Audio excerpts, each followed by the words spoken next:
Hey everybody, we've got a great video for you today because myself and my dad behind the camera are talking about an all-new model, the 2024 Porsche Cayenne e-hybrid. And Dad, this is one of just many Cayennes which have been completely updated for 2024. Yep, that's right, Tommy. We're here at the Motoring Club in LA getting a first hands-on of this new generation Cayenne. Now, this is more than a mild refresh, as I'm sure you know. This car came out in 2002, and basically what it did was it saved the company, because who would have thunk people wanted their Porsches to be able to take their family to the soccer game and not just, you know, stuff them in the back of a 911. But in this video, what are we going to be talking about? Well, we're going to be talking about what makes this e-hybrid so special. We're going to be talking about the big changes for 2024 and this new E 3.2 generation of Cayenne, because technically it's not an all-new model, it's a facelift, but every component has been touched in such a significant way where it's more than just a typical facelift. All right, maybe I misspoke, Tommy. I think the boxer probably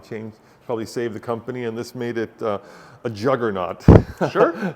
in the world of SUV performance cars. Well, let's talk a bit about the design of this 2024 model, because it's much more crisp, much more angular, much more aggressive, starting with this power dome hood to accentuate the fact that the Cayenne now has a lot more power. Moving to the headlights, you have these 4 LED pods, but a very crisp design, very squared off. This e-hybrid here, of course, has quite a bit of venting in the front of this model with these twin streaks and these little LED lights. Now, coming along the side, what do you think of the wheels? Some aero wheel design going on here. Yeah, I like it. You know, people might be wondering, how much does it cost and how far can it go in all electricity? And we will tell you that at the end of this video. We got to leave them some suspense. Yeah, but I like the aero wheels. They're cool. 20-inch wheels with these little panels which have been filled in for an aero design. Of course, Porsche has tons of new wheel options on this Cayenne.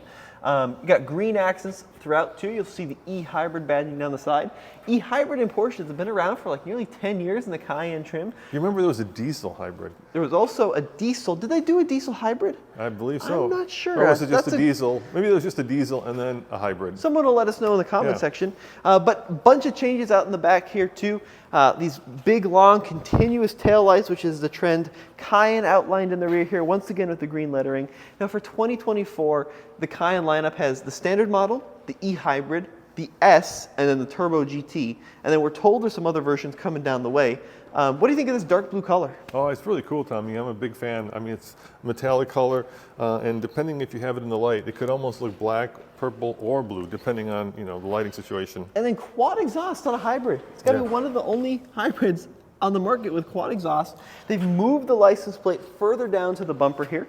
And, you know, it doesn't look substantially different than the outgoing generation, but I think that if you're a fan of the Cayenne, you're going to like the exterior improvements. You know what? I'm looking at all the cars behind you, and I'm sure our viewers are too. You know, the Ferrari, the NSX, the old Porsche, the BMW, and of course the Defender over there. That's because we're here at the Motoring Club in LA, which is kind of like a club where if you want, you can join, and then you can come here and hang out with like-minded people. Now, in terms of the model lineup, Tommy, the base Cayenne starts at how much? It's like 79 and some change. Okay. I think the e-hybrid starts at 91.7, if I remember correctly, and then the lineup can go all the way up to the Turbo GT, which starts at like 190 and some change. So what's under here? Nearly 200K. Well, this is where things get interesting, because this car is early production. It's actually a European spec.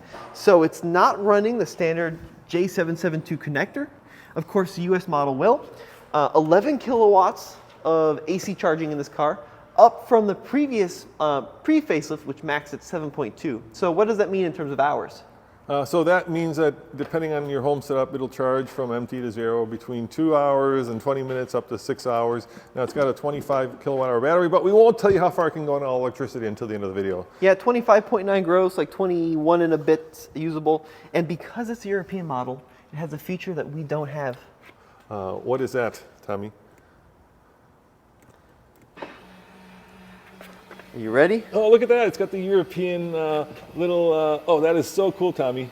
Yep, it's got the little hitch which comes out, pops out electrically. Now, of course, that's a European only thing which we don't have here in the States. Did you know all Cayennes will tow 7,700 pounds? Which is a lot. So, which is a lot. I mean, even though this is a hybrid, you still have the towing capacity that you might need for your small boat or small bore, or camper. All right, should we look under the hood? Yeah, but they don't come, get this, they don't come with a brake controller. Yeah, so that's a bummer. Hold on, before you close it, I want to see what's under here. Yeah, I always like to peek under there. Take a peek. Oh, look at that, German license plates. This is a European model. And of course, your charger there, you've got a 40, 20, 40 split. So if you have skis, you can throw skis in the back. And of course, this is all-wheel drive. Now, let's talk about the big news, which is the engines. So the gasoline side of things, 3-liter turbocharged V6 engine, which makes 300 horsepower. Yeah. So pretty powerful on its own. That's made it to 174 horsepower electric motor, so more powerful than the old hybrids that you could spec on the Cayenne. Not much to see here, unfortunately, huh? Germans love covering up the power plants with these plastic covers nowadays. But total system output, we're looking at like 463 horsepower, nearly 480 pound-feet of torque, top speed, nearly 160 miles an hour, 8-speed automatic transmission. So this is a really high-performance car. You know, people see, oh, it's not an S, it's not a turbo, but even an E-hybrid Cayenne is going to really scoot you down the road. Now, do you remember the 0-60 time? Did I stump you on that? Yeah, what is it? I don't know, I forgot, but I can tell you this. It was like around 5 seconds, I think, wasn't it? It might be a little quicker. So I can tell you, we just did a video that we put up over on TFL Car where we looked at the GT. You know, that's kind of shares similarities with the Urus as well as the Audi. And that one will do 0-60 in 3.1 seconds. I think that the base Cayenne will do it in 5.1. So this one, I'm guessing, is somewhere in between there. Tommy's trying to feverishly look it up on the spec sheet here, Dan. And if he can't find it... well, listen to this. Yeah. Power to weight ratio. Yeah. 11.6 pounds per horsepower. Well, there you go. That's pretty darn... Here we go, 0-60. Uh-huh. Oh, you're right. Base car is about 5.5. Yeah. This car, 4.6. Yeah, that's quick. That's really quick. Yeah. Sorry, I didn't have that number off the top of my head. All right, why don't you jump in and show them the inside, because this is where most of the changes are. So the wheelbase is shared with the outgoing generation, so interior room is about the same as the previous one. But if you look inside here, you'll note that it looks like a very different Porsche that's all electric. Yeah, so the interior design now is related to the Taycan. You bet. Right, so this kind of flat fascia here with the integrated screen. We have this separate curved display, like a 12.6-inch curved display on this model. You want to show it to him? Yeah, look at that. Look how good that looks behind the new steering wheel, which is basically, the design is straight out of the 911. And then this one, you can see all the customization. We've got bronze accents, we got carbon fiber throughout here, but all of this is customizable. All of it is able to change at your request of the configurator. And there's a screen that you can get here, optional as well. And if you look at that, the gear selector, that is right out of a Taycan. Yeah, they moved the gear selector from the middle up to the top there, freed up more space in the middle, new climate controls, and still, look at this, you got this nice, these nice little toggles which give it a nice tactile feel, so you're not only dealing with digital. Standard wireless charging screen, or tray, excuse me, 15 watt. And then this is straight out of a 911, right? Your selector. So you can now obviously customize the driving experience.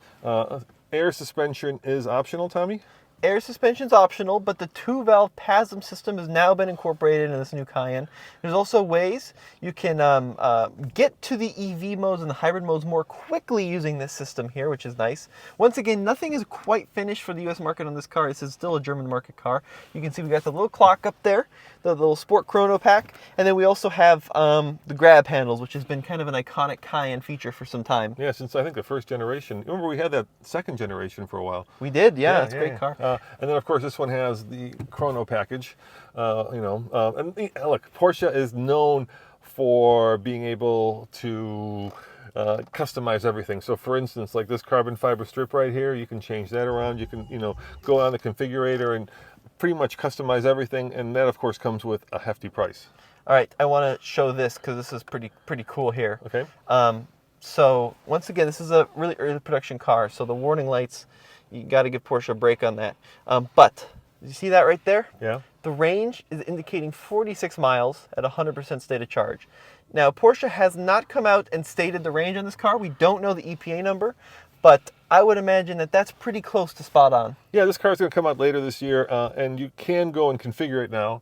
So the configurator is live, and the cars will be hitting your dealership, depending on the model, in the next few months, certainly before the end of the year. Yeah, that's right. Let's see the key.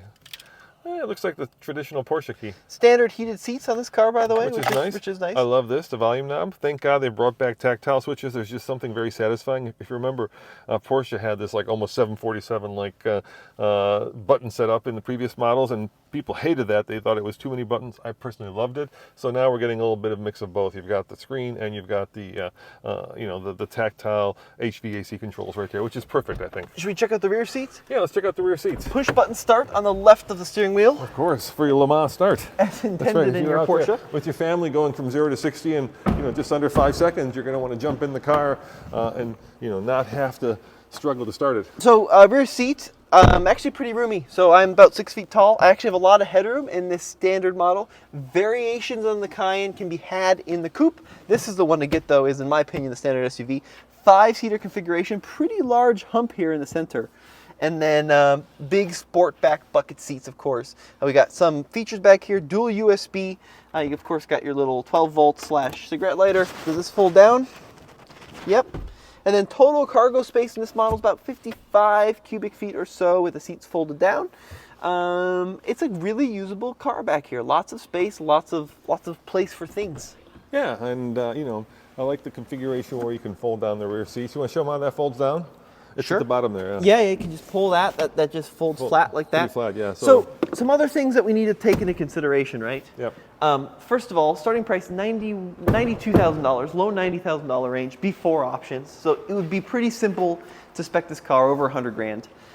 It doesn't apply for the tax credit. Unless you lease it. Yeah, there's that, like, you called it a loophole in the presentation today? That's what I called it. It's a loophole. So the tax credit now is such that if the car isn't manufactured here or if the battery isn't manufactured and you're purchasing it outright, you don't get the credit. So mainly American cars apply to it. But there's a loophole that if you lease it, you can get at least partial credit.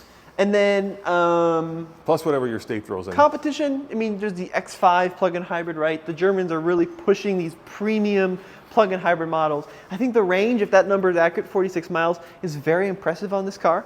I think the design is very impressive on this car. I think that the interior quality is very, very nice. And now that they've incorporated some elements of the Taycan, this is a really attractive model. So I think that you should probably consider this as being one of the cars on the top of your list if you're looking to spend 100 grand on a plug-in hybrid. Yeah, so if you guys are curious about the fast one, the Turbo GT, obviously we've also done a walk around with that, and that's over at TFL Car, but you can just go to All TFL or download that little web app to your phone so that you're up to date on all of our videos. And Tommy, what if they're interested in what it drives like? Well, we're going to have more on the Cayenne over at alltfl.com, so be sure to stay tuned. We got driving impressions coming up next week. Yeah, so that's not quite here yet, but from a hands-on perspective, I think Porsche always does really great work. I mean, obviously, this is a refresh and not an all-new car. And one of the reasons for that, Tommy, you know that, is that Porsche has said many of their models are going to go electric. So I think this is one of them. They haven't specified, but I'm sure that the next generation is going to be much more electrified than, just a hybrid with a 25 kilowatt-hour battery.